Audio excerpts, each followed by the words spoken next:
welcome to HITC Sport and...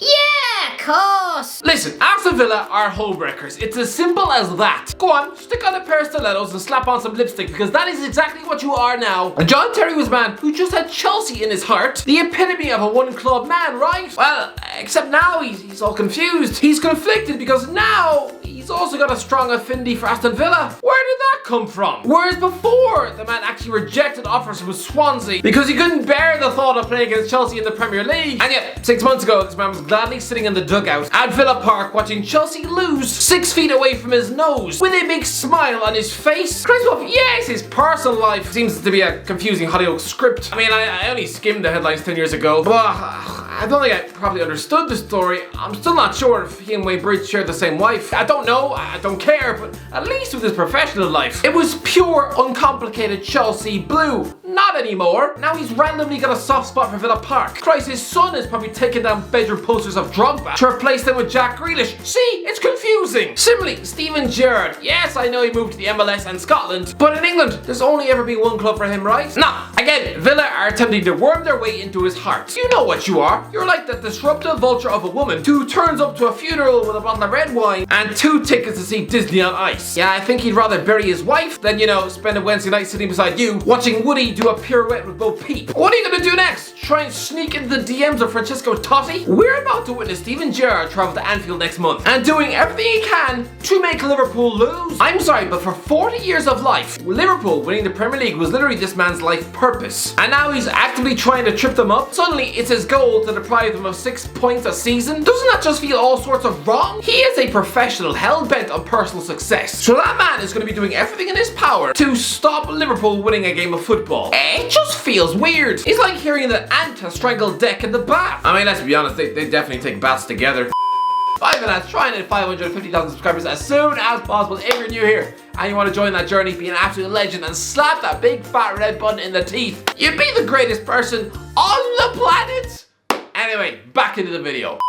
I mean, fast forward to mid-April. Liverpool travelled to Man City on the 9th, then have to tackle a midweek Champions League quarter-final second leg, and then a trip to Villa Park, a haunting ground where on their last Premier League visit they conceded 7. This will be a vulnerable moment for Liverpool, and yet you've got their former captain going to be trying to take advantage. It's just wrong. It doesn't make sense. I realised Gerrard needed to make the step up from Rangers, but why did it have to be a Premier League club? I think Liverpool would have been more impressed if the man had gone abroad. If he'd forced his agent to get him interview at Borussia Dortmund in the summer. Being able to nurture England's midfield future Jude Bellingham. See how he does coaching our world-class genuine centre forwards. We live in a culture where football clubs are hiring people based on the strength of their name. And Steven Gerrard is a worldwide brand, so why not? I mean, the Bundesliga seems to accept the fact that English athletes use their clubs as stepping stones. So why not Stevie G too? Why not try and follow in the footsteps of the man you're trying to replace? I know you want the Liverpool job, but when was the last time an Aston Villa manager was headhunted for an elite job in club football? It's never happened. It has never happened in the history of the club. No Aston Villa manager has ever left Villa Park for a top job in club football. Ever. Face it, elite clubs clearly don't look at your team and envy the boss. Christ above, Martin O'Neill did a brilliant, outstanding job at Villa Park, and yet his next gig was Sunderland, a town where people probably marry their cousins at the back of a petrol station. So if Gerrard does leave for Liverpool, it will be a first in the 150 years of Aston Villa's existence as a club. And I bet he doesn't know that. I bet nobody has told him. I mean, I don't want to scare you, Stevie, but of this club's last 11 managers, 4 of them never got another job in management ever again. You better start believing a ghost story, Stevie. You're in one. That was weird. Refusing to go abroad, Steven Gerrard is just doing what every English coach does. Refusing to leave the parameters of Britain. And has that worked? No. As a result, English managers utter pig muck. No English manager has ever won the English Premier League. How embarrassing is that? There are so few quality English managers that the FA of the country have been forced to drag in coaches from Middlesbrough, West Brom and Sunderland. Does that not tell you something? Is it any surprise that the English coach sitting highest in the football pyramid right now, oh guess what, spent 8 years coaching in Sweden? Stevie G, if you want to break the train of English managerial mediocrity, go abroad, learn different styles. Don't just sit in your comfort zone, continue to sign Jermaine Defoe. I mean, are Liverpool really going to be excited to appoint a manager off the back of stints in Glasgow and Birmingham? Sounds about as exciting as eating your own sister's forehead with a fork. And as for Villa, is this not a familiar sounding appointment? And now you're hiring Stevie G. 3 years ago, it was Stevie B, a monster of a footballer who wound up having cabbages chucked at his face. But anyway, yeah, this is exactly what I was worried about. I did a video yesterday on the modern epidemic where football clubs just give the gig to men based on their playing reputation alone. See, look at the video I did about Xavi. Go watch it if you haven't. But we seem to think that football directors at massive clubs have a stringent managerial recruitment process based on stats. No, a lot of these clubs just get lazily seduced by men who are massive names as footballers. I mean, go back 3 years ago, this club was on the verge of appointing Thierry Henry. Does anybody want to tell me that you have confidence in Christian Purslow after that? Aston Villa were drowning in championship mid-table and tried to appoint a guy who's about as tactically proficient as a squirrel's ball bag. Honestly, it's almost impressive. Thierry Henry studied under both Arsene Wenger and Pep Guardiola, and yet still probably thinks that gegenpressing is a type of German meatloaf. How? It's like a pianist being tragically claimed by both Mozart and Bach, and yet still not knowing what the hell a C major scale is. Don't you dare tell me that Villa wanted Henry for his coaching brilliance. He was one of the assistants at Belgium. He was Roberto Martinez's number 3, lower in the hierarchy than Graham Jones. That was Thierry Henry's coaching pedigree. Taking orders from a guy who looks like the epitome of a midlife crisis. I mean, he looks like my neighbor who got 3 babysitters pregnant. I don't care that he was one of the greatest footballers to ever exist. He should never have been on the same Villa shortlist as Brendan Rodgers. No, that's like searching for the next James Bond and auditioning both Tom Hardy and Macaulay Culkin. I'm sorry, what? If you'd have given the job to Thierry Henry, then I'm sorry, you would have fallen through the drain pipe into League One. This man was unable to coach Cesc Fabregas at Monaco. So what would have happened if you had given him a walking cabbage like Glenn Whelan? You got so lucky. If Monaco had chosen not to sack Leonardo Jardim that week, then yeah, Thierry Henry would have been Aston Villa manager. It's a scary thought, and even scarier is that the man who would have sanctioned this is still calling the shots. The same man who at Liverpool agreed to sack Rafa Benitez to replace him with Roy Hodgson, a man whose face looks like a bag of towels. I would have trusted this man to appoint a manager the same way I would trust Hannibal Lecter to babysit my son. I mean, if I had a son, I don't know. I don't think it's possible to have a baby with your couch. So clearly Purslow likes a big name. But listen, I'm not gonna sit here and compare Stevie G's managerial ability to that of an MLS standard coach who recently lost out on the Bournemouth job to Jonathan Woodgate, someone who looks like he probably eats cardboard for breakfast. Gerrard has done a brilliant job at Rangers. He's won the league in Scotland, but guess what, Villa fans? So did Alex McLeish. Twice. And he played a brand of football which made season ticket holders envy the dead. When he was appointed, most of you probably felt like shoving a pair of scissors up your nose. If this Rangers boss wasn't former England captain Stevie G, and instead this was Clint Hill, some unfashionable centre-half orc who probably used to drink pints of his own blood while at QPR, then do you really think Villa would have been fishing around the Scottish leagues to bring him in? Don't get me wrong, the job Stevie G has done is remarkable. He took over a Rangers team who just finished 3rd in the league behind Aberdeen.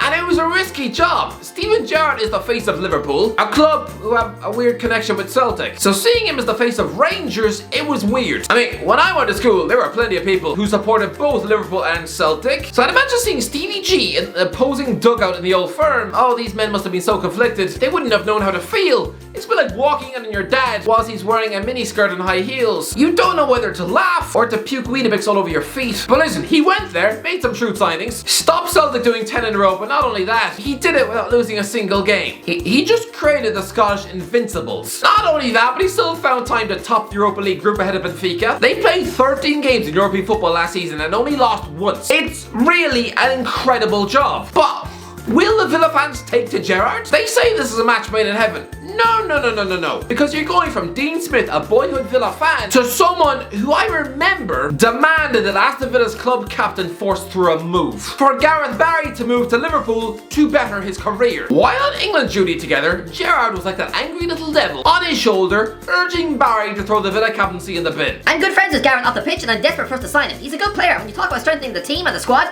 Gareth would certainly have Liverpool to be a better team next season. He's been a fantastic servant for Aston Villa, but in football, sometimes opportunities come along where you can better your career. Gareth is 27 now and I think he needs to be playing Champions League football. In my opinion, he can do that. Yeah. This statement had utterly no respect for the Villa fans who were paying the wages of Gareth Barry, or the fact this man had an actually legally binding contract with the club. How is this deemed acceptable conduct? This would have been like back in 2005 if Frank Lampard had come out and told the world that Gerrard needed to quit Anfield for Chelsea to better his career. How do you think 20 years later the Liverpool fans would react if Lampard was now the boss at Anfield? They would probably feel like puking blood. These two are not suited. Steven Gerrard scored more goals against Aston Villa than anyone else in his entire career. 13 goals in 27 games. If I was a Villa fan, I would be sick to the sight of this man's grinning smile. And for Gerrard, remember during his last season at Liverpool, when their entire motivation for their FA Cup run was, Win it for Stevie G! it would have been a fairy tale send-off before he quit for Los Angeles, right? Especially considering the FA Cup final in Wembley was on the day of his 35th birthday. Yeah, except that was entirely ruined by Aston Villa in the semi-final. So that would have left a sickening taste of vomit lining the inside of his cheeks. And on the day of the FA Cup final, these Villa fans threw a birthday party for Stevie G on the train to Wembley. Yeah, 4 middle-aged Villa fans laughing at you. Actually laughing at you on your birthday. Aston Villa is a massive club. They were the champions of Europe. This club should not be a stepping stone for anybody. But if Gerrard was begging Gareth Barry to upgrade his career, then you just know Gerrard is just waiting for Jurgen Klopp to leave Anfield in 2024. There is no long-term plan. There is no future with Stevie G. This isn't a man with a 5-year plan like Jurgen Klopp. This isn't the guy who dreams of dragging this club into the Champions League. This is just a quick fix. Just keeping himself warm, keeping his stock high in the Premier League, just ticking along with a short-term, semi-decent job. This is no audition for Liverpool. That's all this is. And I'm sorry, is Villa Park the set of Britain's Got Talent? No, it's not. I feel sorry for Villa fans. You deserve a manager who feels like this club is the pinnacle of his career. Paulo Fonseca would have been perfect. He would love to come and do a long-term project like he did at Shakhtar Donetsk. Listen, Gerrard might be a good short-term appointment for Villa, but this is all it'll ever be. He'll always have one eye on the Liverpool job. And here's a window into what these managers do. Gary Neville has admitted that when he was at Valencia, he was on the phone to Man United telling them to sign Joe Cancelo. Oh, great! So not only were you a hideous tactician in La Liga, but you were also acting as Manchester's answer to Grima Wormtongue. It wouldn't surprise me when after the 2022 World Cup and Gerrard is on the phone to Liverpool, tipping them to sign Jacob Ramsey or Cameron Archer. Steven Gerrard at Aston Villa. Just like drinking Cocoa Pops out of your cousin's belly button, this just feels all sorts of wrong. Anyway, that's it, guys. Let me know what do you think. Alright, have I got this all wrong? Let me know in the comments below. Enjoy the video. Don't forget to subscribe as always. I'll talk to you in a while.